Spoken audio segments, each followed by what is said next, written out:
Okay, well, welcome to session 4, everyone.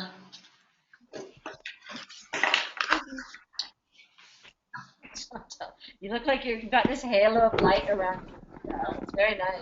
Very attractive. Can everyone see the slideshow? Yes. Yes. Great. All right. Yeah.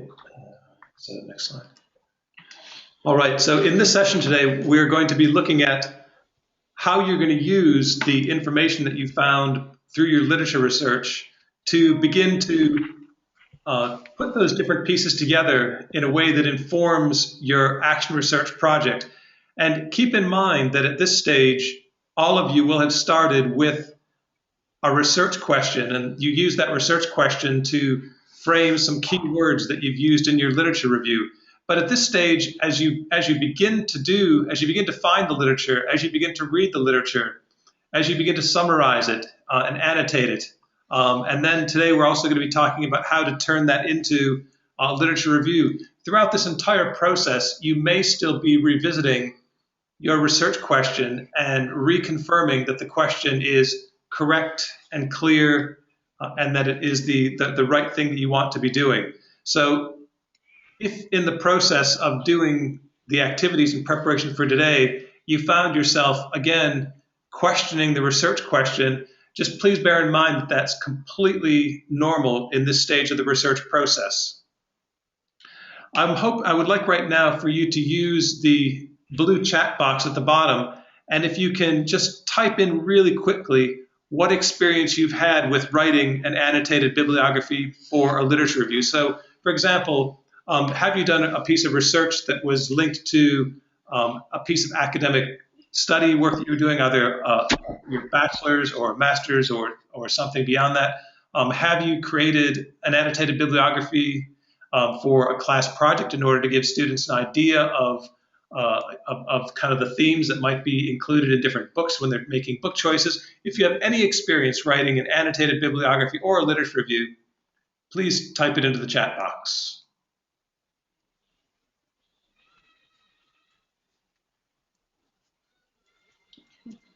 Yep. So Anjali has never before done a literature review. Barbara has, Stephanie, oh no, Barbara, sorry, has none either.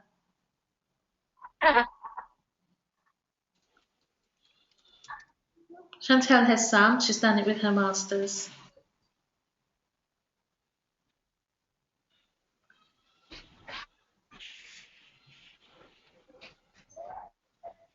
Oh, okay, Anjali has provided literature review or annotated bibliographies to her students.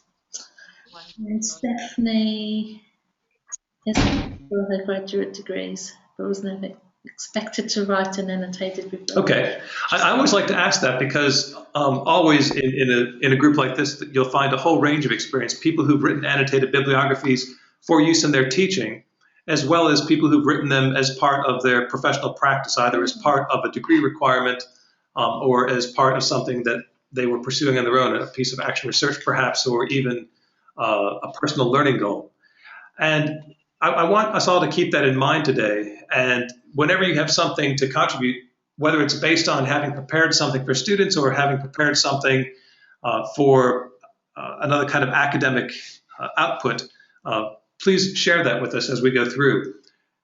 Today we will be doing some paired discussion in the beginning, and we heard from Chris earlier, who apologized for not being able to be with us today.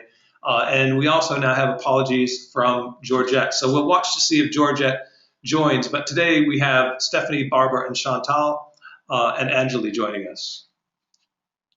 So do you want to say how they're paired up? So today when we do our pairings, Stephanie and Barbara obviously are in the same room, so they will find it very easy. You guys don't need to use Skype when I ask people to use Skype. And Chantal, we're going to have you pair with Anjali, and you guys, of course, will use Skype to be able to do that. Okay. So to get us started today, I was hoping that you could tell us a little bit about the tools that you use to find your literature, whether it was ERIC or Google, and or something else altogether. Maybe you've used some other, did some other kind of search. And if you could tell us what you did and which of those you found useful. And so again, if you will use your little yellow button up on the top to raise your hand, and I see that someone in Stephanie's room has their hand raised. So anyone in her room, if you'd like to go ahead, please. I think we've lost Chantel. Ah, Oh, she is offline. She may be reconnecting.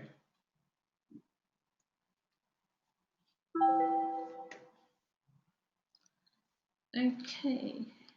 Well, I think we'll just continue until hopefully she'll come back online. Yep. So again, if someone Want the would three of us to share what? go ahead, please. Sorry, do you want me to go down and we'll share one laptop, like bring her up here? Yeah, if she doesn't mind coming up and sharing the computer, that would probably be the easiest thing since you appear to have a good connection this afternoon. Just making sure she's leaving. Okay. So Barbara, let us know when you're all there and we'll keep going. Yeah, she's just run downstairs to the garden to get her. Okay. Okay. I'll get a chair.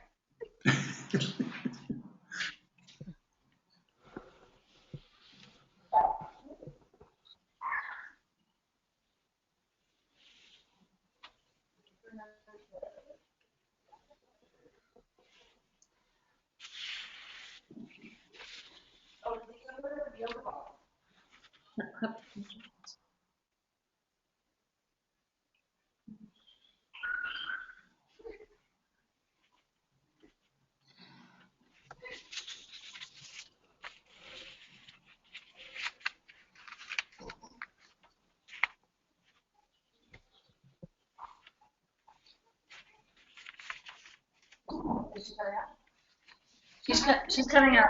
Okay, thank you.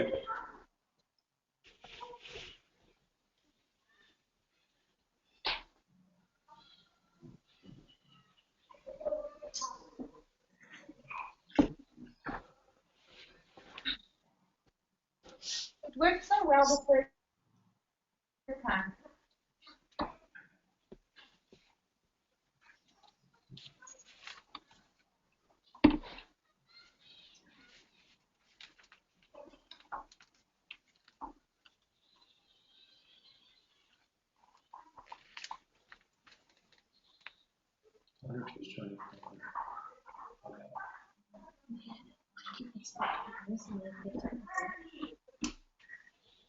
Yeah.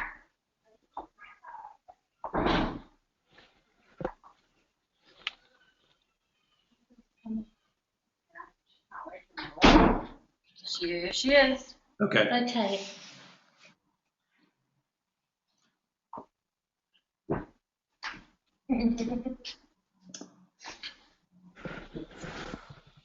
Please pass.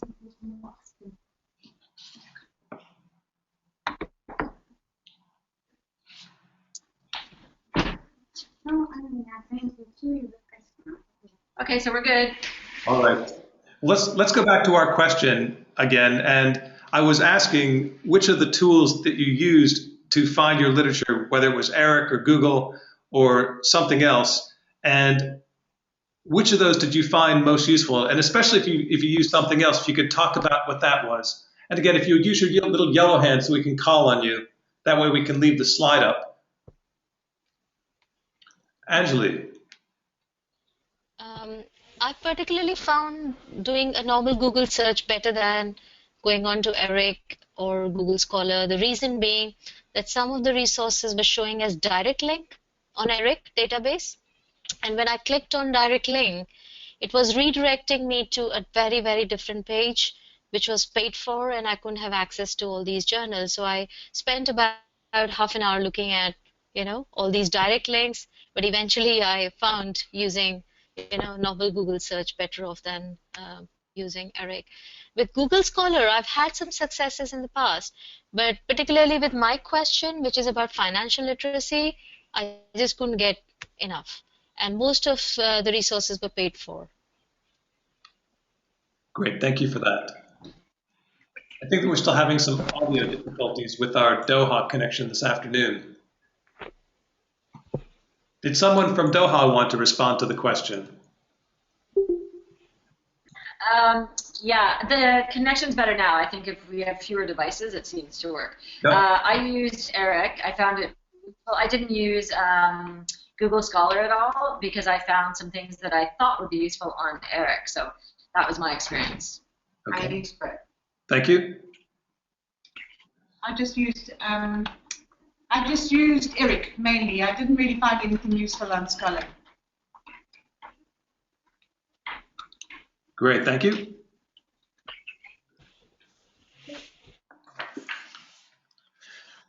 So now that you've had a little bit of experience looking for relevant articles, that is, looking specifically for articles that pertain to your research topic, do you have any kind of questions or comments at this point?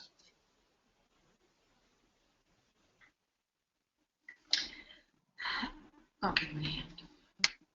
I guess not as much a question, but a comment is that I think if this was something that I mean, it is something I'm doing, but if it was something that I was really actively pursuing, then I think in terms of finding the resources, the literature, it would be really time consuming because the articles that I did find kind of helped me, but not really. So I think it would be a much bigger investment of time and energy if it was, you know, if I was really actively pursuing it and not supplementing the work that I'm doing with Standard 8. Yep. Great, thanks for that, Stephanie. It is, I think you're absolutely correct. I mean, it is a big time-consuming piece, and the searchable databases like ERIC and Google Scholar are not quite as good as some of the databases that you would get if you were working through, for example, a university that had a college of education where they would have selected databases that may even be more specific to the types of programs that they're offering within those universities. So both Google Scholar and ERIC are kind of general open access search engines, and they are a little bit more cumbersome than the university pieces. They also, even though they have the ability to refine the searches, again, it's not quite as complex as the refinement tools that you would find within a university database. And because of that, it does make action research, the kind of action research that we're doing where we don't have access to those university databases, a little bit challenging. I will say that if you ever did, if you were working on something and you wanted to be able to access the university database, please do contact us here at SIM. We do have access to the IOE database. Our only dilemma there is that to obtain most of the actual articles that we have to go there in person. But we do go there in person from time to time. And if you were working on something where you were really keen to have some things that were available through the IOE, we would certainly be willing to figure out a way to get those for you. So again, a very good point that it does tend to be very time consuming, and it's not necessarily that easy to find exactly the articles that you're looking for. Did anyone else have Very much. questions or comments?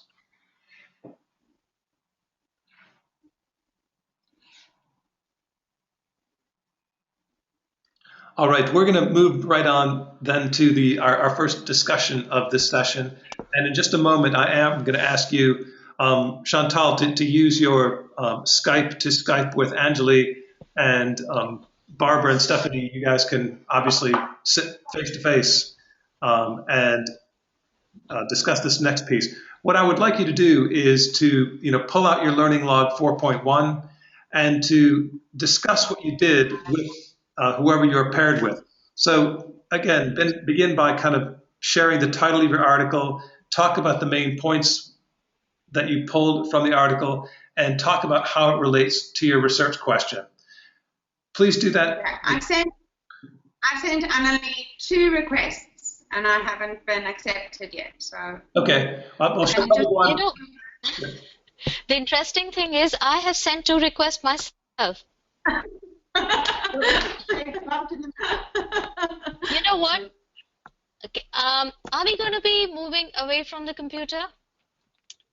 For doing what I mean is, Yeah, for doing the Skype, you can be anywhere. Yeah, and you can mute your Okay, so microphones.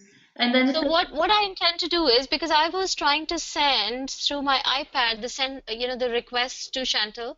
I've already sent twice, but it looks like to me maybe the login details are not what I've sent you. So what I'm going to do is I'm going to log in from my computer. Will that be all right? That's fine. that's fine. Okay. Yeah. So what I'd like you to do is have that paired discussion, and as soon as you're done with your discussion, if you would raise your yellow hand so that we know you're ready to go on.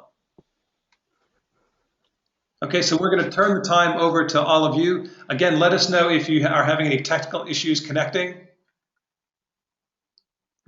Okay, so we're going to discuss and then come back and share. Yes, and either raise your hand or write in the chat box that you're ready to come back. How long do we have? Up to 10 minutes. So just as Hi. a follow-up and sharing after that discussion, I wondered if you could share if you had any question or comments that you have about that process of writing an annotated bibliography.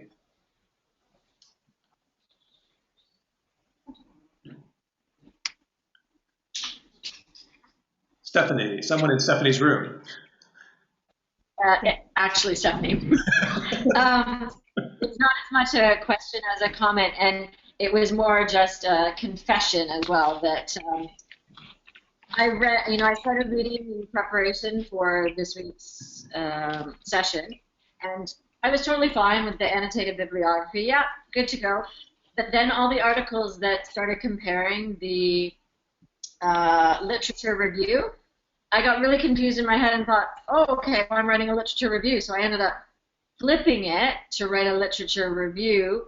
And then at the end I went, but wait a minute, I was supposed to do an annotated bibliography. So just more of a confession that I started out, yeah, totally good, this is what I'm doing, and then went, wait a minute, I did it wrong, flipped it, and then anyway, so that's where I've ended up. So I kind of had to verbally backtrack with Barbara when we were doing our analysis, but so just more of a confession of where I am in terms of this week's session. Yeah. Stephanie, that's fine. One of the reasons why we chose to have people write the annotated bibliography instead of writing a literature review is that in a piece of action research, especially the types of action research that you might be doing in your classroom, you could really use any of those as the starting point for your research project. It's not necessary, if you're not going to be producing a formal written report, research report at the end, simply doing the annotated bibliography where you read through the piece, where you synthesize it, where you pick out the main points, where you figure out how it's relevant to what you're about to do, is perfectly sufficient.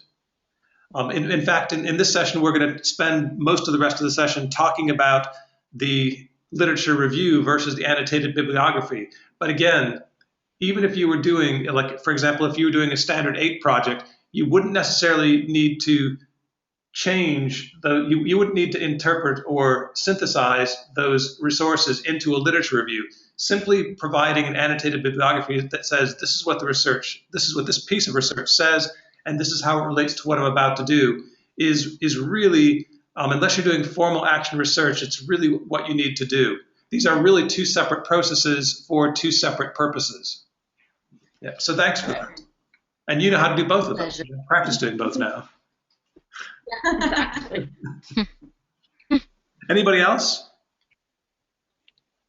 Do we have to press my hand? Okay. Well, let me ask my next question, which is related. And I was wondering if you could say that if reading these articles had influenced your research question, and if your research question had changed. So did anyone fine-tune their research question a bit more after having actually read some of the literature around your topic? Or has it given you ideas? Well, yeah, for me, I had 3 articles as we were requested to do in the last session. And as you know, Ben, I shared with you how I had an overarching, you have to start with a problem, and that is teachers are expected to be evaluated against student learning outcomes. And it's twofold, because on one side, do they have sufficient support and professional development to be able to make meaningful learning outcomes? Do they know how to follow that process? And then there's the other side of it, which is their attitude towards the process. You know, is there fear? Is there reluctance? Is there, you know, or just we don't want to do this? And so you gave me two very good ideas of how I could take that question. You actually gave me two questions that I could consider. Now, what happened with my articles was, one, very clearly supported the one question, which is about effective teacher professional development and the role of the administrator. And then the second article was very much about the teacher and how she changes her practice to become an effective goal setter with her students. The third article was more about how it affects the student. It was actually a psychological report on the effect of goal setting and how that improves student self-esteem. But it didn't fit with the question anymore. So the two articles I found, once I had done that annotated, you know, a slightly more in-depth study of what I was reading and condensed the ideas, those two fitted and the third one didn't. So it didn't really change my question, but I ended up not using one of the articles. But Chantal, thank you for that. And that, again, is another productive outcome of doing the annotated bibliography, is that even though you didn't change your research question, you confirmed your research question in your mind by actually finding things that didn't fit with your research question. So not only do you know now what your research question is, but you also have begun to define what it isn't. And again, really important parts of clarifying the actual question. Also interesting that I know that you're working, that your research question is really about supporting teachers, but in the two parts of your research question that you talked about, the kind of the equivalent of that is knowledge and dispositions, which we have with learners. And so again, even though the audience or the population that you're going to be working with is different, it's interesting that the themes, kind of the underlying general themes, are fairly similar. Did anyone else want to respond to that question? I found an article that was really, it was really quite very similar to a lot of research that I've been doing already, and it was quite nice because it sort of confirmed what I knew, but it also gave lots of practical solutions. It was also about developing an after-school writing program. Unfortunately, I have to rethink my after-school writing program because only one kid signed up, so it's not going ahead. So it's an after-school writing tutorial now. Yeah. Yeah. So I'm thinking about how else I can do it, and you know, maybe I need to talk to Chantal about when I can do it. But yeah, I thought this was good. With practical for me, and so I enjoyed reading that. I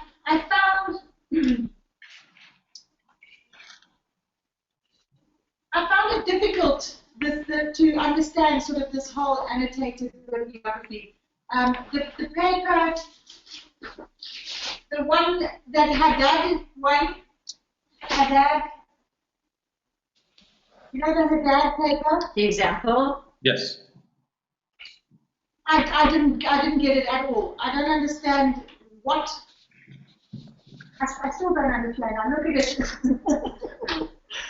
So I found the writing the thing quite tricky, but I enjoyed reading the article. Can I share again? I found the very first video that we watched the most helpful, because that idea of taking recurring themes, you know, the article 1, 2, 3, and the theme A, B, the theme A, B, C, the theme A, and C, and D, you know, that just, I found that a really useful tool. That was good. Yeah, and we're going to look at that together. We're going to look at that together in just a moment. Barbara, I want to. Says that sidetracked. Great, thank you, Barbara. It's really helpful. I wanted to make one observation about what Barbara said. And again, this is one of the things that distinguishes perhaps the development of an annotated bibliography from a literature review. And Barbara had mentioned that she found articles that were confirming her approach. And that is absolutely the kind of thing you want to find when you're looking for things for an annotated bibliography. But if you were actually producing a literature review, you would also want to find articles, if possible, that challenged what you were proposing or things that were counter to what you were doing. Understanding the action research isn't just about confirming something that you think is happening already. It's not about testing something you think already is true. It should be a genuine question where what you find out may not be what you actually expect to find out. And in that regard, again, we're going to be talking a little bit more about literature reviews in just a moment. You would also include looking for information that challenges the particular perspective or approach that you're taking. All right, I'm going to, Anjali, did you want to add something, please? No, I just wanted to add a comment that I found this annotated bibliography very useful in the sense that when you are investigating and you are in halfway through the process of your research, and maybe you have just started the process of writing your literature review, this is quite helpful because there's always a time lag between when you start researching and when you actually write up your project. So it's always useful to come back to this annotated bibliography, and as how Chantal was saying, that video was explaining how if you find that there are recurrences of certain words, certain themes from different sources, it helps you to classify information for a future review, basically. So it's a very good way of classifying information. I found it very useful. Great. Yep. And again, Anjali, as you were saying, that this idea that by summarizing it and recording that it's a very easy reminder for you about what that article was about. So you don't have to go back in and plow through parts of the article to remember. You've actually created that short note for yourself so that you know exactly what it was about and which themes were contained in it. So thank you again for that. All right, we are going to take another look at the video that you looked at as part of today's session. And again, this one is about writing thematic literature reviews. Just before we take a look at this, I just want to remind you that the structure of a literature can take many, many forms. And the form that is being presented, or the approach that's being presented in this video, is just one of many approaches that you can take and one of many forms you could take to actually producing a literature review. After we watch the literature review, I'm going to go through some of the most commonly used sections of a literature review and, again, re-emphasize the kinds of information that would be included in those sections. So let's go ahead and watch the video. Hello again, it's Anne, and you've finished your annotated bibliography, so now it's time to write your thematic literature review. So the purposes of going into the literature, and the purpose of the literature in general, is that knowing what other people have done helps you map and define your research topic. You may already have discovered that you're thinking a little differently about your project, or thinking a little bit differently about what your foundations might be. It helps you present a balanced view. You may have a particular idea about what you think your project should be, how it will go. By going into literature, you may have discovered that there are other alternatives, and this is the way you present those alternatives. It can also help justify your research question. You may find things that support what you're already thinking. It allows you to keep up to date with what's currently in the field. It provides literature for you to compare your findings to at the end of your study, and it allows you to emphasize the credibility of your own experiences. So what is this thing called the thematic literature review? You're going to focus on a specific topic, which is, in your case, is the focus of your study. You compile the research that has been published by scholars or experts, and it provides the background for the problem and puts the problem into historical perspective. The thematic literature review also informs the reader about the current concepts and state of research on the topic and controversies that are endemic. It organizes the citations thematically, and what you get is you move from your annotated bibliography into something that is a narrative and a big piece of your paper. So what a review of the literature is not is a thesis paper. It's not another form of an annotated bibliography. It's not suggestions for further reading, and it's not a collection of quotes or paraphrasings from other sources. Your thematic literature review allows you to discuss your sources in terms of the themes or topics that they cover. It forces you to summarize your sources, and grouping them thematically enables you to demonstrate the types of topics that are important to your research and your study.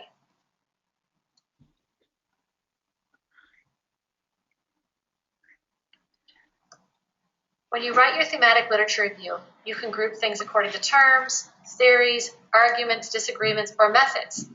Make sure you understand what you've read. Do not use a piece of literature, a source, a reference if you do not understand it.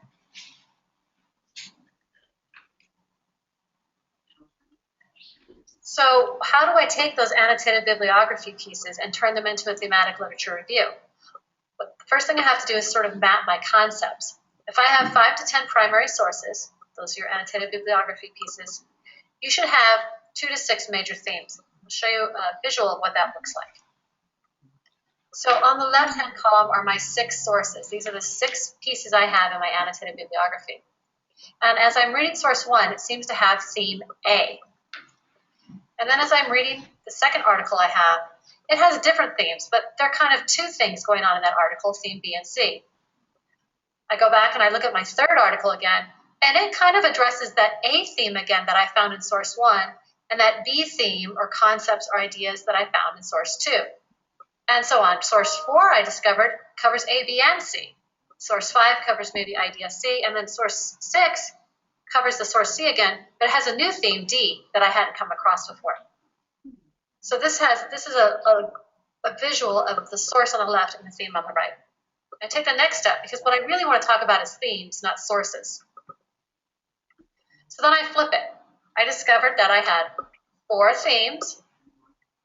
So I'm going to put them on the left. I have theme A, B, C, and D. And then I have my source citations. And you notice that some of my citations may repeat. I might talk about Article 3 more than once. I might talk about Article 2 more than once. And that's okay. That's why it's thematically arranged.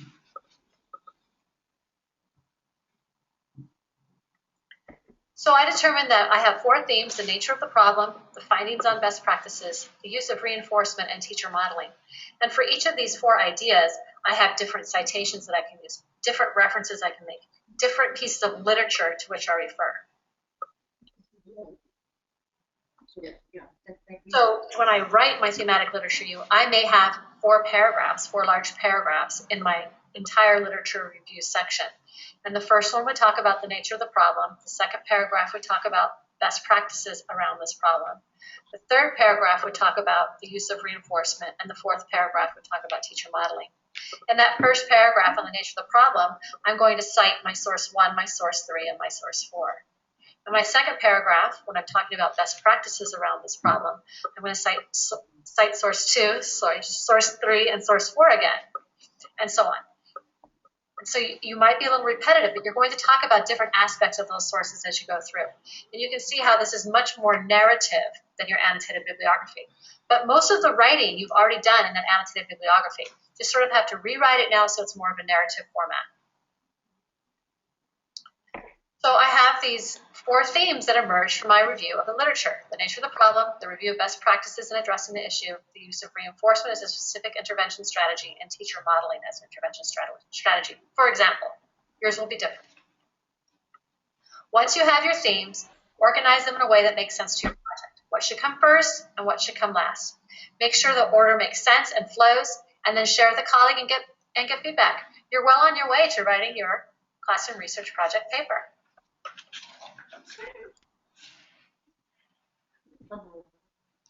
Hello again, it's Ann. Yeah. So we're gonna. Go back in. All right, so what I would like to do next is just briefly talk about the parts of a literature review. And in a moment, we're going to actually look at a research report and see if we can identify those parts in an actual report. We're going to start with the introduction. And the introduction is 1 or 2 sentences, and it can be sometimes an extended piece of writing. It's not always that short, but it presents the context. And what I mean by the context is it gives information about who you are as a teacher or a practitioner or an education professional. It gives information about your class or your practice or the people who you work with. And it also gives information about what the problem is, what your class or what those people need you to do to make them more effective at whatever it is they're trying to do. So those are the pieces that are in the introduction. The introduction it's not cited with references, but it is important in terms of setting the tone for what comes next. What comes next are the body paragraphs, and there are different ways to organize the body paragraphs. In the video that we just watched, and I hope listened to as well, the narrator was talking about organizing the body paragraphs by themes, and she talked about themes like nature of the problem and the findings of best practice, and then some specific approaches to teaching or learning strategies that were associated with that best practice. And I would suggest that in most of the work that you're going to be doing, that is probably a pretty good approach, because using that approach, you really don't need, you probably need to have about 5 to 10 sources of information in order to write a literature review in that way. If you were doing a bigger project and you had more sources of information, you would want to organize the body paragraphs in probably using an approach like this one, where you'd be talking about the historical background. And this is what I should say, that this would be in cases where you were actually going to take your piece of action research all the way to publication, and you wanted to have a much more fully developed literature review. So you would first talk about the historical background, the research findings that are probably 10 years or more, 10 years older or more. That's how we would define historical. You'd also want to talk about recent developments. So what are the things that have been happening within the past 10 years? You'll want to talk about areas of agreement and areas of controversy. Again, in a well-balanced literature review, if there are opposing viewpoints, you don't want to just disregard those. You want to note those. Because in fact, if you're asking a true research question, you don't know what the outcome is going to be, and that outcome may be explained by a point of controversy or a dissenting viewpoint. You will want to, however, note if there are dominant views. If there are experts in the field who are widely recognized, even if there are areas of controversy, you will want to note when there are dominant views.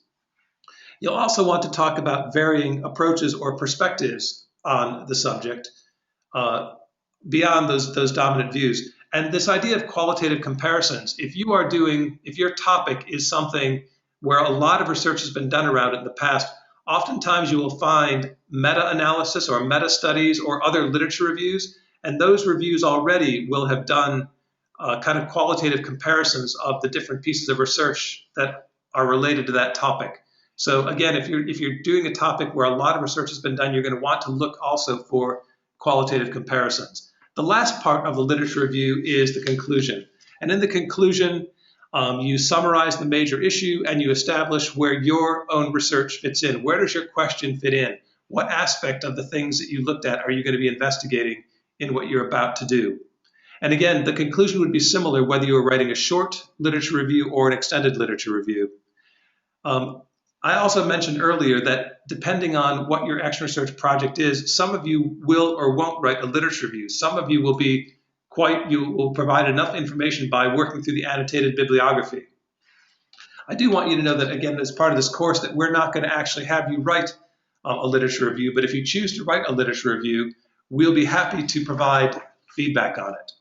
So at this point, I want to now look for some examples of those 3 parts of a literature review in an actual action research report. So if you can either pull up or pull out, if you have it as a paper version, the article from the online Journal for Teacher Research, How Does Talk Around Reading Influence Comprehension in 3rd grade? This is the same article that we looked at last week.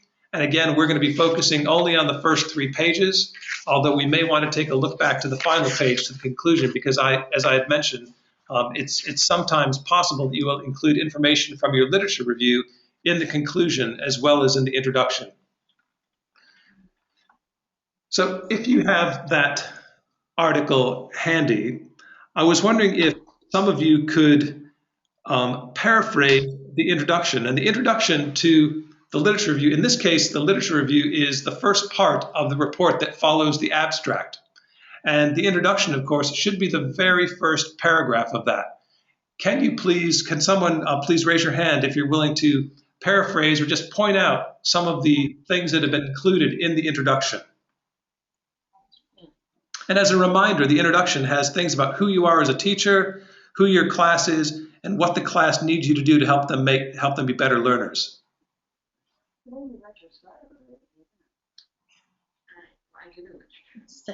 Stephanie, or someone in Stephanie's room, please. I think you have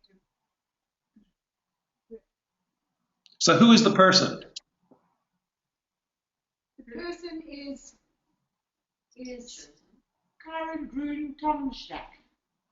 Yep. And what do you know about them in terms of their professional experience? So they are doing a graduate program, studying reading and hoping to attain a Master of Arts, Yep. as well as reading specialist certification. Yep. They've spent the past 11 years in kindergarten and pre-K, but have now transferred into a third grade classroom. Yep. And Stephanie, why do you think that she felt that was important? Because this is a new, she's stepping into a new playing field. She's not used to how third graders learn. She's not familiar with that. It's a new experience. Yep, great. And what does she say that her class needs her to do to make them better learners?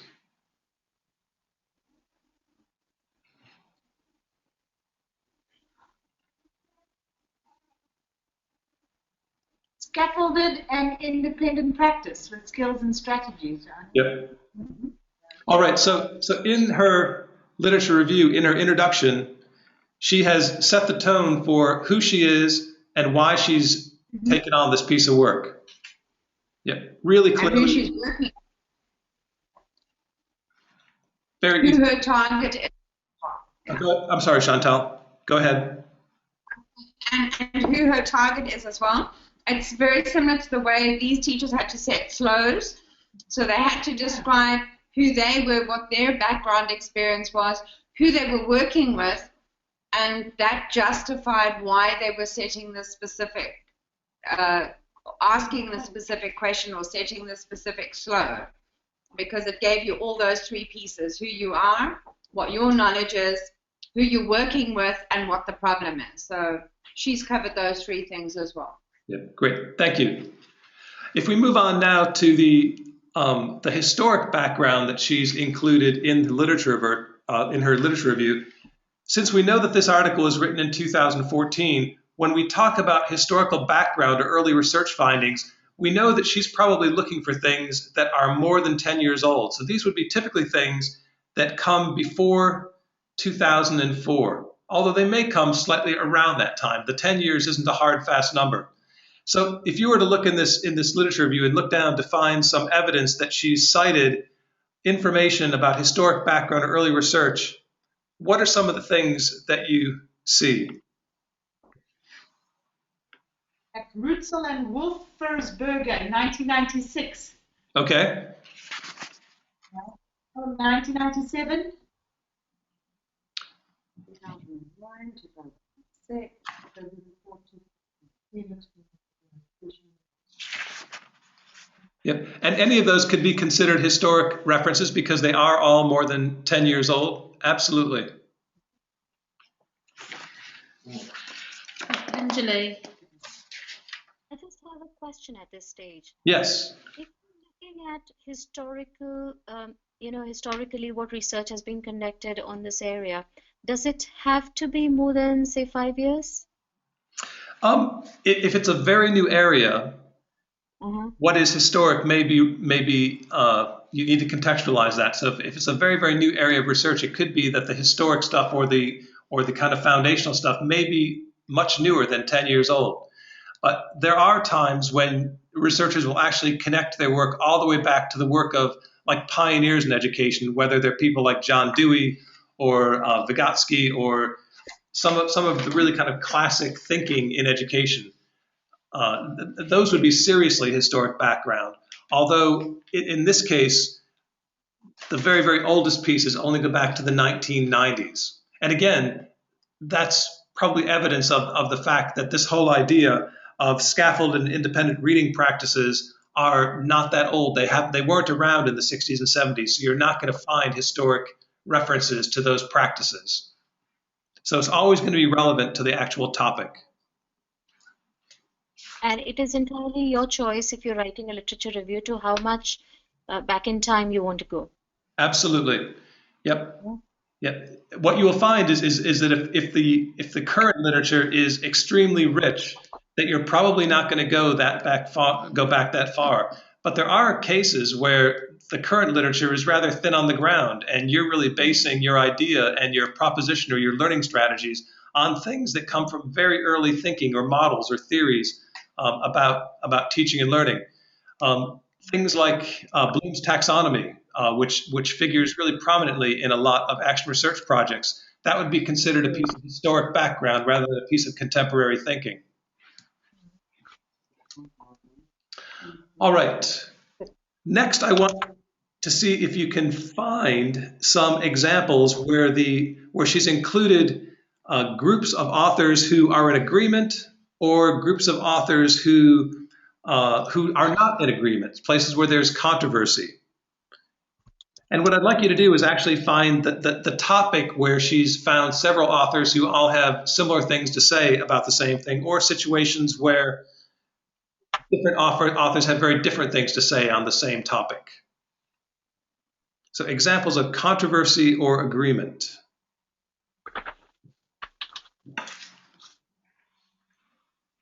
I'm sorry, Ben and Latifa and everyone here in Doha. I may have to leave because there's a whole school meeting that's starting in 5 minutes. Okay. Okay. We're almost done. We're very close to the end. Yeah. Thanks, Anjali. Right. But, thank you so much for all your feedback. Thank you. Thank you for your inputs. Thank you.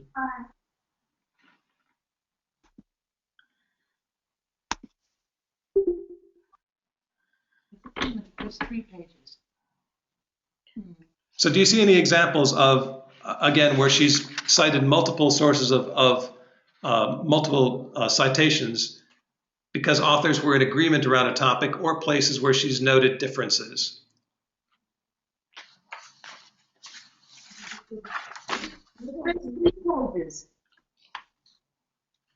Well, the whole article. Any place in those, mostly in page 2, which is where most of the literature review is. She's quoted a lot of people here. She's cited an awful lot of people here.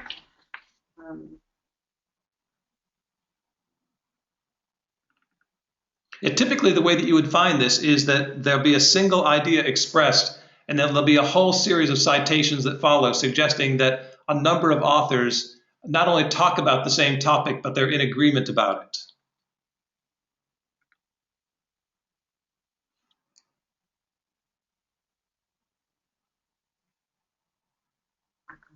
I think it's here, where she says that when they're working with a teacher, they're able to use the strategies. This is the Daily 5 strategies.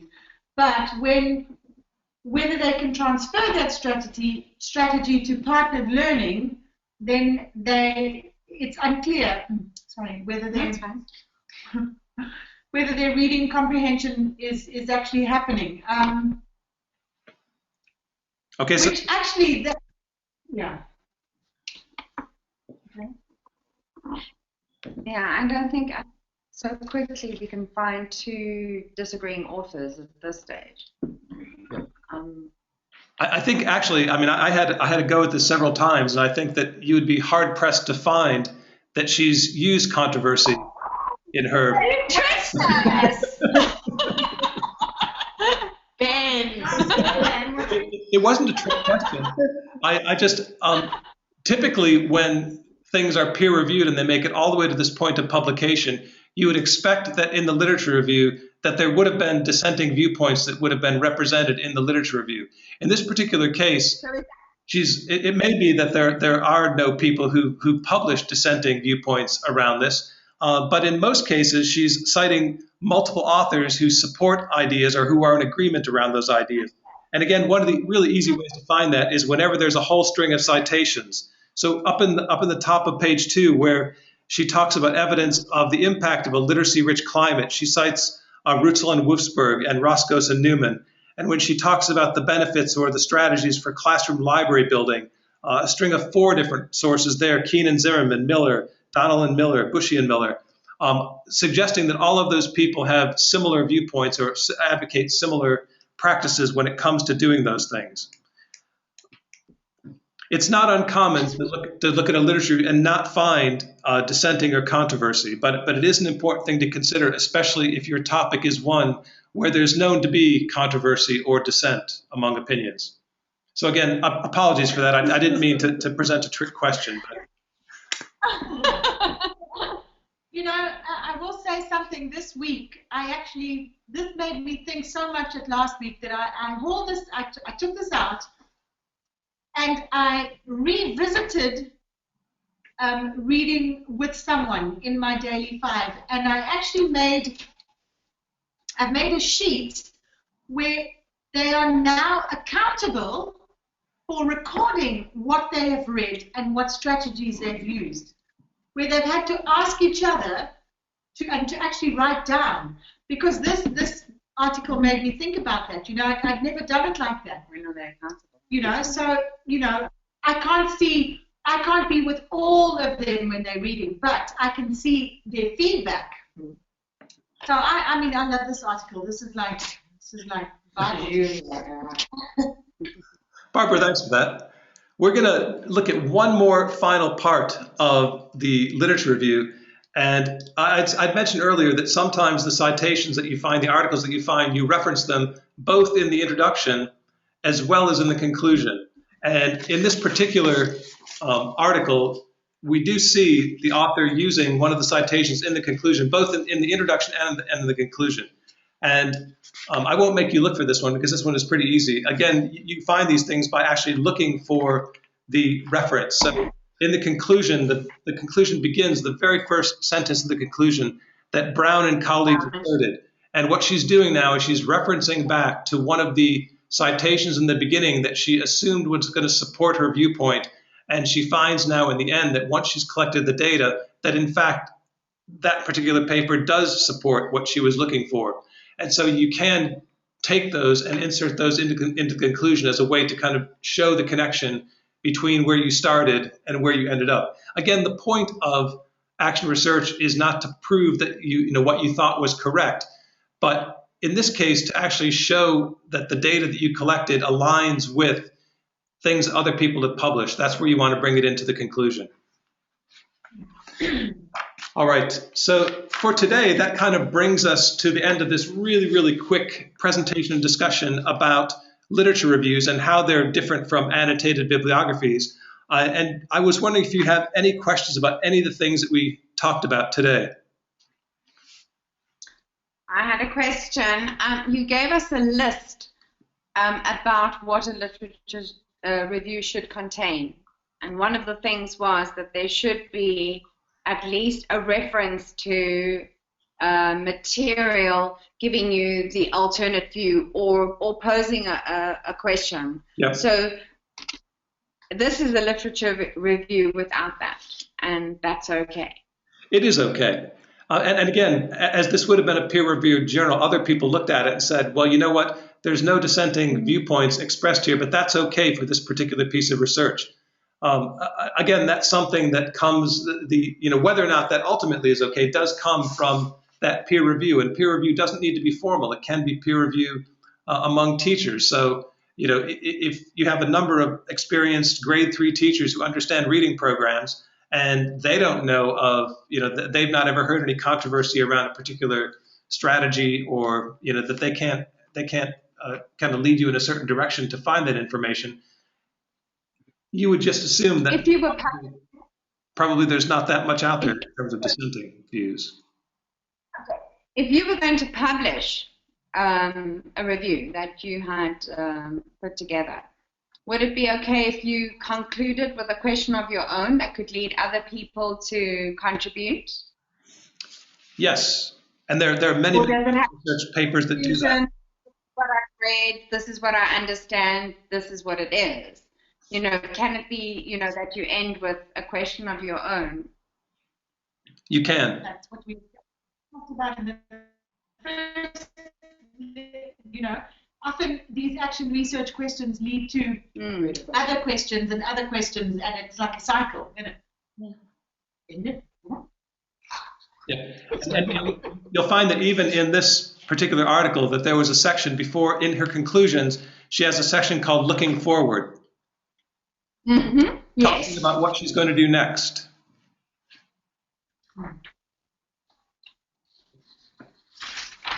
Any other questions, iPad. comments?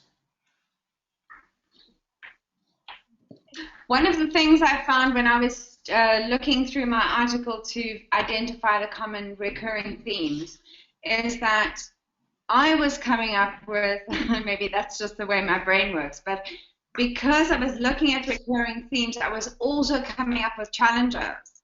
Yep. And so it led me to wanting to find further articles, which I don't have time to do right now, but but it's kind of frustrating.